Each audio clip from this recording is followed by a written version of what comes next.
Transparency international نے کیا کہا ہے؟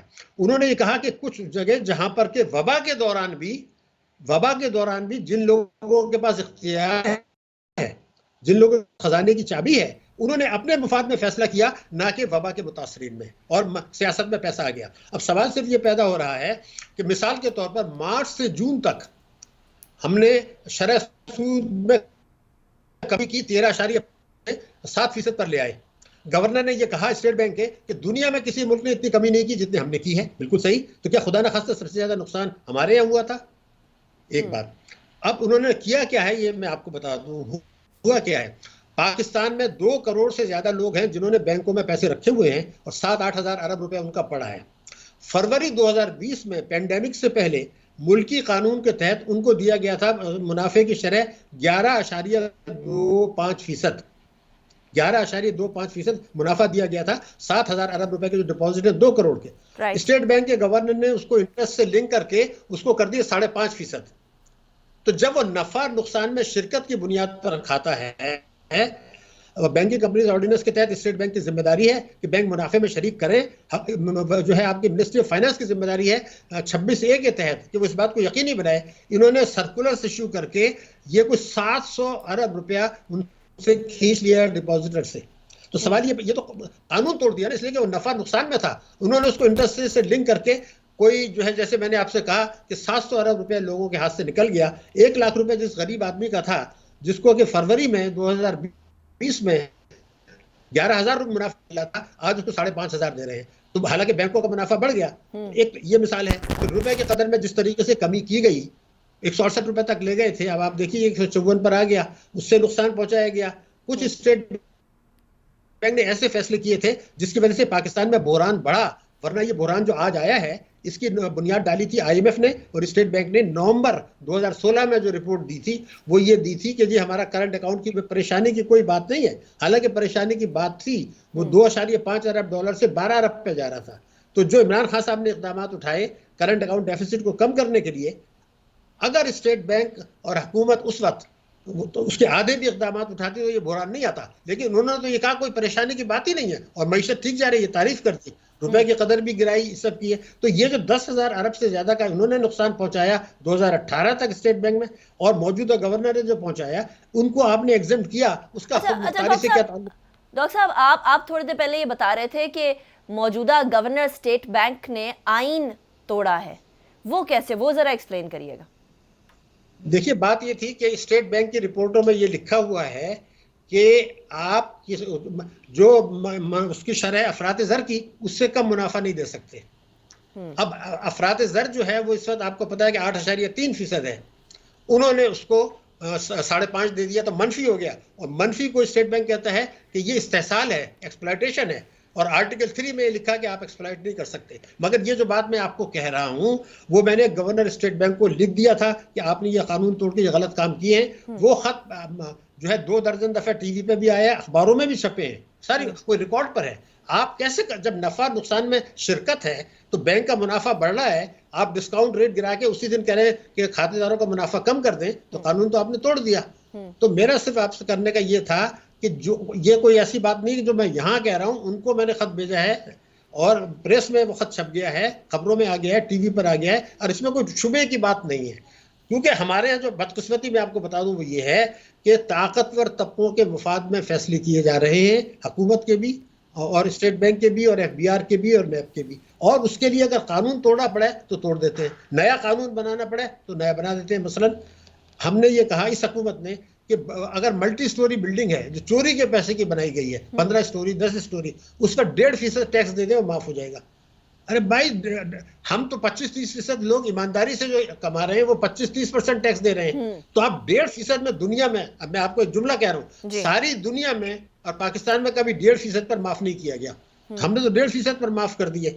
پھر جن لوگوں نے اس سے فائدہ نہیں اٹھایا اس کے لیے قانون بنایا گیا تھا کہ ان کے اثاثے ضبط ہوں گے۔ اب انہوں نے کہا ہے کہ کوئی کسی پہ ہاتھ ڈالنے کی ضرورت نہیں ہے، نہ ڈالا ہے، مگر قانون اپنی جگہ موجود ہے، اور اگر اس پر عمل کرتے تو 900 ارب روپیہ حکومت کو مل جاتا۔ اس کو میں ثابت کر دوں کیسے۔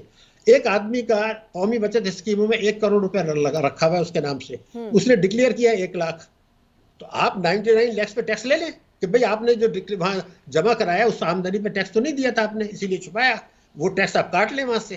تو 900 ارب روپیہ مل سکتا تھا, اس کے لیے قانون بن گیا تھا, لیکن اس پر عمل درآمد نہیں کر رہے. رائٹ. تو اچھا جب یہ ڈاکٹر فیصلہ صاحب اس طرح کے فیصلے ایک ایسی جماعت کی طرف سے جو کہ ہمیشہ کہتی آئی کہ ہم اسٹریٹ فارورڈلی ان لوگوں پہ جو کہیں ٹیکس چوری کر رہے ہیں یا کہیں نہ کہیں غبن کر رہے ہیں یا کہیں نہ کہیں ہیرا پھیری کر رہے ہیں, ان کو ہم پکڑیں گے, پیسے ہم ملک کے اور قوم کے جو بنتے ہیں, عوام کے بنتے ہیں, وہ ہم واپس لے کر آئیں گے. ایک ایسی جماعت کے ٹائم پر اس طرح کے فیصلے کیوں ہو رہے ہیں, اور کیا یہ صرف اور صرف مس انڈرسٹینڈنگ کی وجہ سے ہو رہے ہیں یا آپ کو کوئی پیٹرن نظر آ رہا ہے؟ نہیں, اس میں کوئی غلط فہمی کا سوال اس لیے نہیں پیدا ہوتا کہ انہوں نے ایک قانون اور بنایا ہے کہ پاکستان سے دولت لوٹ کر جو باہر بھیجی گئی آف شور میں, لوٹ کے یہاں سے گئی آف شور میں, چاہے وہ ججز کی ہو, چاہے وہ جنرلز کی ہو, چاہے وہ حکمرانوں کی ہو, چاہے وہ سیاستدانوں کی ہو, چاہے وہ بیوروکریسی کی ہو, وہ پیسہ وہیں رکھا ہے, یہاں ٹیکس دے دیں. رائٹ. اب یہ تو بنیاد, اب میں جو عرض کر رہا ہوں وہ یہ ہے کہ جب یہ ایک بحث ہو گئی تھی میری ایک پی ٹی آئی کے سینیٹر سے جو بہت سینئر آدمی ہے اور کو میرا خیال ہے زیادہ شریف بھی تھے, تو جب میں نے ان سے بحث کی کہ بھئی یہ تو آپ نے 900 ارب روپے کیوں چھوڑ رہے ہیں, تو ریکارڈ پہ انہوں نے کہہ دیا کہ بات آپ کی صحیح ہے, مگر جب ہمارے اوپر دباؤ آتا ہے تو ہم کیا کریں. وہ کیوں کہا انہوں نے, آج اگر عمران خان صاحب نے جن لوگوں کو اپنی کیبنٹ میں لیا ہے, جو ان کی پارٹی کے ممبران پارلیمنٹ میں ہیں, اگر یہ سب چیز کرنے کی کوشش کرے جو انہوں نے کہی تھی, ان کو بھی پتا ہے کہ ان کی حکومت گر جائے گی. رائٹ. اچھا ڈاکٹر صاحب, اب حکومت گرنے کی بات کر رہے ہیں تو بار بار فائنانس منسٹر بھی چینج ہو جاتے ہیں. اب تیسری دفعہ جو ہے فائنانس منسٹر چینج ہو رہے ہیں. پہلے 8 مہینے بعد اسد عمر جو کہ پوسٹر بوائے تھے پاکستان تحریک انصاف کے کہ یہ بنیں گے فائنانس منسٹر اگر پی ٹی آئی کی حکومت آتی ہے, انہیں سائڈ پہ کیا گیا. حفیظ شیخ صاحب کو لے آیا گیا. حفیظ شیخ صاحب سینٹ کا انتخاب نہیں جیت سکے, گڑبڑ ہو گئی. اب جو ہے وہ حماد اظہر صاحب کو فائنانس ٹیم کا سربراہ مختص کر دیا گیا. یہ بتائیں کہ کیا چل رہا ہے, کیا اس طرح سے بار بار فائنانس منسٹر چینج ہونے سے کوئی فرق پڑتا ہے, کوئی پالیسی چینج آتی ہے, کوئی فائنانس کی جو سمت ہوتی ہے کسی ملک کی, اس سے فرق پڑتا ہے یا کوئی فرق نہیں پڑتا؟ پاکستان میں اب قطعی کوئی فرق نہیں پڑے گا, لیکن پہلے آپ کو بتا دوں ہوا کیا ہے. اب یہ کہتے ہیں ہمارے کہ جی ان کو اس لیے ہٹایا گیا ہے کہ وہ مہنگائی پہ وہ کنٹرول نہیں کر سکے. اب دیکھیے نا, پاکستانی قوم بیوقوف تو نہیں ہے. ابھی 2 ہفتے پہلے تو آپ ان کو سینیٹر بنا رہے تھے, اور سینیٹر بنانے کا مطلب یہ تھا کہ وہ کنٹینیو کریں گے. ہوا یہ تھا کہ اگر وہ سینیٹ کا الیکشن ہار گئے تو 11 جون 2021 کے بعد وہ وزیر خزانہ نہیں رہ سکتے تھے. وہ 6 مہینے کی ہوتی ہے, یا تو آپ سینیٹر ہوں یا تو وزیر خزانہ نہیں رہ سکتے. تو 11 جون کو انہوں نے ہٹنا تھا. حکومت نے یہ کیا, آج ہٹا کے, اور یہ سارا کھاتا ان کے میں ڈال دیا کہ جو تباہی بربادی ہوئی تھی انہوں نے کی, میں نے ان کو ہٹا دیا. بھئی 11 جون کو تو انہوں نے ویسے ہی ہٹنا تھا. اور انہوں نے جو تباہی بربادی یقیناً کی تھی, انہوں نے مشرف کے زمانے میں بھی کی, پچھلی حکومت کے دور میں بھی کی, لیکن وہ تو پارلیمنٹ کے اور جو آپ کی وفاقی کابینہ ہے اس کی گائیڈ لائنز تھیں. اب جو بھی صاحب آئے, یہ صاحب جو آئے شریف آدمی ہے, ان کا اچھا فیملی بیک گراؤنڈ ہے, فائنانس زیادہ سمجھتے نہیں ہیں مگر شریف آدمی, وہ کیسے کیا کر سکتا ہے جب آپ کی پارلیمنٹ, مثال کے طور پر اس میں عمران خان صاحب کا تھا کہ ہم 100 دن کے اندر اقتدار میں آنے کے بعد 100 دن کے اندر عدل پر مبنی ٹیکسوں کی پالیسی لے آئیں گے. اب میں آپ کو کہتا ہوں, اور یہ ریکارڈ پر ہے, کہ جو حکومت ٹیکسوں کی وہ عدل پر مبنی پالیسی لائے گی اس کو گرا دیا جائے گا. عمران خان صاحب کو یہ پتا ہے, تو یہ وہ لائیں گے ہی نہیں 5 سال تک, یا اگلے 15 سال تک کوئی بھی نہیں لائے گا. تو یہ صاحب جو ہیں, اگر 4000 ارب روپے ٹیکسوں کی چوری سالانہ ہو رہی ہے, اگر یہ کوشش کریں گے کہ ہر آمدنی پر ٹیکس لگائیں تو نہ حکومت رہے گی نہ وہ رہیں گے. تو جب آپ الیکٹیبلز تو وہ سیف ڈیسیژنز لے رہے ہیں, خان صاحب بھی سیف ڈیسیژنز لے رہے ہیں, وہ بھی کوئی بہت زیادہ out of the box decisions نہیں لے سک رہے. اچھا ڈاکٹر صاحب, یہ بھی بتا دیں کہ آپ آنے والے 2.5 سال کے اندر اس حکومت کے اکنامک سٹیبلٹی دیکھ رہے ہیں, کیونکہ ایک پوائنٹ پہ 168 تک پہنچ گیا تھا, 168 پوائنٹ سمتنگ پہ ڈالر پہنچ گیا تھا, اور اب 22 منتھس کے لوئسٹ پہ پہنچ گیا, اراؤنڈ 153 پوائنٹ سمتنگ پہ. ایسی سچویشن میں کیا ہم یہ کہیں کہ اکانومی جو ہے وہ اسٹیبلٹی کی طرف جا رہی ہے؟ How do you see the economy in next 2.5 years? پہلے میں آپ کو جملہ بتا دوں, یہ ذمہ داری میری ہے کہ اس حکومت کے 5 سال میں جب پورے ہوں گے تو جو اوسط شرح نمو ہے اس سے کم ہوگی جو ان کو ورثے میں ملی تھی. نمبر 1. جب ان کے 5 سال پورے ہوں گے تو جو مہنگائی کی اوسط شرح ہے اس سے زیادہ ہوگی جو ان کو ورثے میں ملے تھے. نمبر 2. نمبر 3 یہ کہ ابھی آپ اگر سرمایہ کاری کے دیکھیں, میں آپ کو ایک فگر دے رہا ہوں جو اسٹیٹ بینک کی ہے, کہ 2018 میں جو پچھلی حکومت کا دور تھا جس کو کہتے ہیں کہ ان کی کریڈیبلٹی نہیں تھی, $5